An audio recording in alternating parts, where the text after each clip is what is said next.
Hi, I'm katiepoushpom.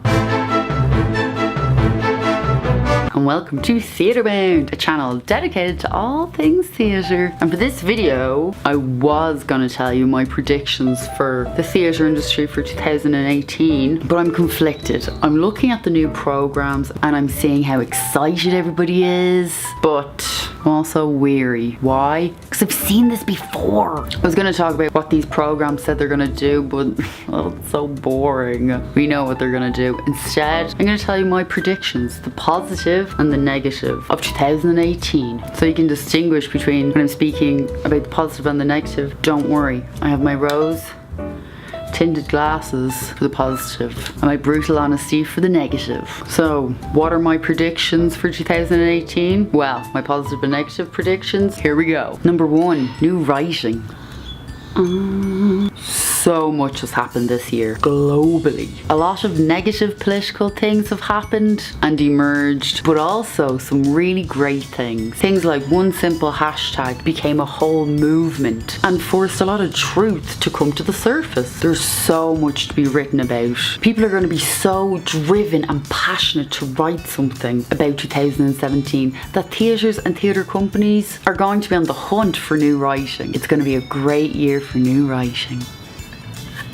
Too much has happened this year. Way too much. Which theatres and theatre companies are going to start freaking out about. And they're only going to programme plays based on these horrible events. Why would anybody want to remember that? But what about if a playwright doesn't want to write about these shitty things? Maybe that playwright only writes for kids. What child wants to know about the shitty political landscape? They're still mesmerised that they have discovered their own feet. Who would want to bring that pain on a child? At the end of the day, a writer has to eat. Therefore, a writer has to get current. But the current landscape is crap and horribly uninspiring, just downright depressing. Tough tits, because that's what's getting on stage. You don't want to get on this gravy boat? Well, I'm sorry, you don't get gravy, you don't get any food then.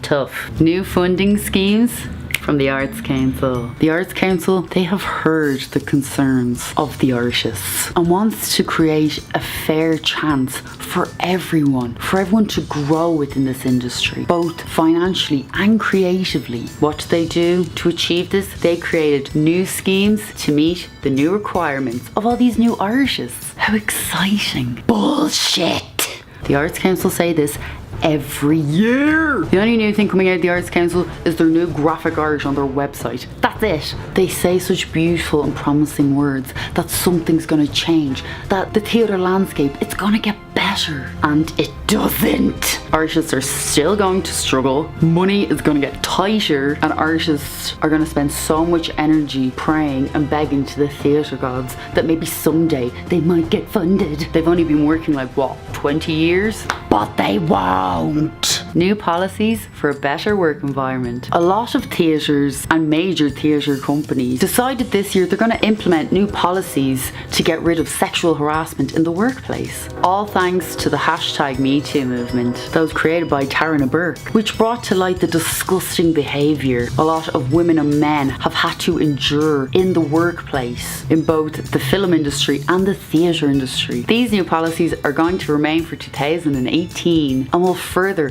help theatre makers live and work in a better environment. Guess who got Person of the Year for Time magazine? Oh yeah, it was hashtag #MeToo. And of course, the founder of hashtag #MeToo was on the front of Time magazine, yeah?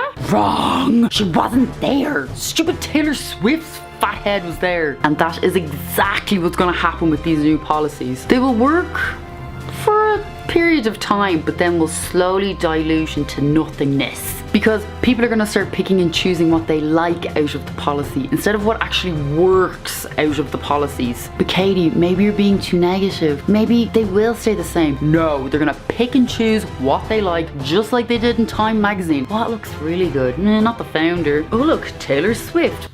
What? Because she was on the front of Time magazine, it is literally foreshadowing my prediction for the future. Not trying to be a dick. I'm just trying to be real. And then people will go back to not saying anything again. And it'll be really sad. Prove me wrong, kids. Prove me wrong.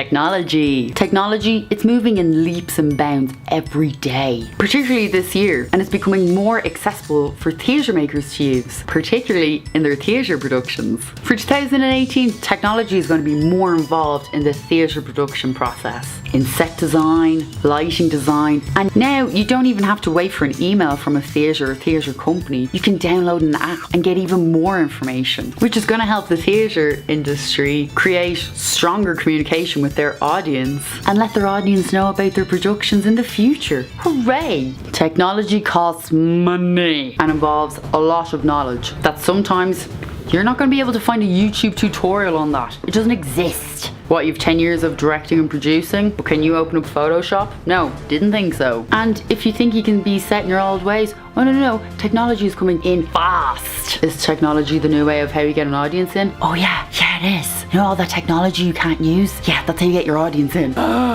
You just found the golden ticket for a full house for your theatre production, but you don't even know how to update your phone properly without it crashing. It's fine, don't worry. You can just get someone else in who has that knowledge and experience. Oh wait, you've no money or funding.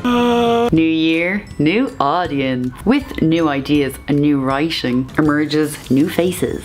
2018, it's going to be full of full houses. Spectators, they're more eager than ever to branch out and delve into more of the theatre industry. We are seeing so many big faces from Hollywood return to the stage or make their debut on the stage, which is going to invite a lot of new spectators to the stage who want to get involved and learn more. 2018, it's going to be a great year.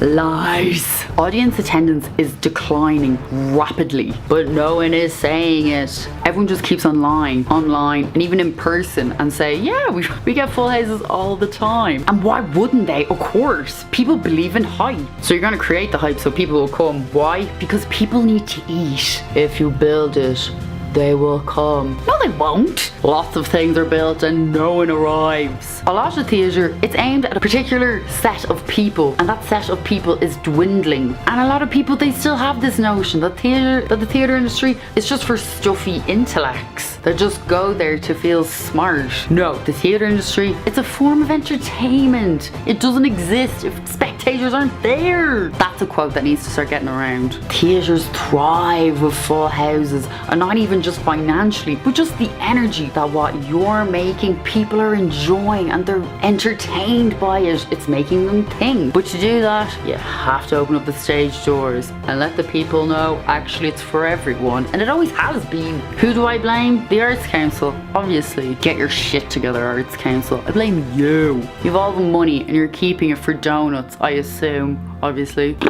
Thank you so much for watching these images and sounds. I'm sure 2019 is going to be wonderful. I hope. But I'm gonna just do the sensible thing and pray to all of the theatre gods that it will be. Please! Anyway, what do you think 2018 is going to look like for the theatre industry? Or even personally? I'd like to know. So leave a comment and a like. And don't forget to subscribe. I upload 2 videos a week which are full of alternative theatre information and alternative theatre making weekly. Thank you so much for watching. Bye. I love tinsel and fairy light. I wish we could make this like a yearly thing. Ooh, I just realised how dark it is in here.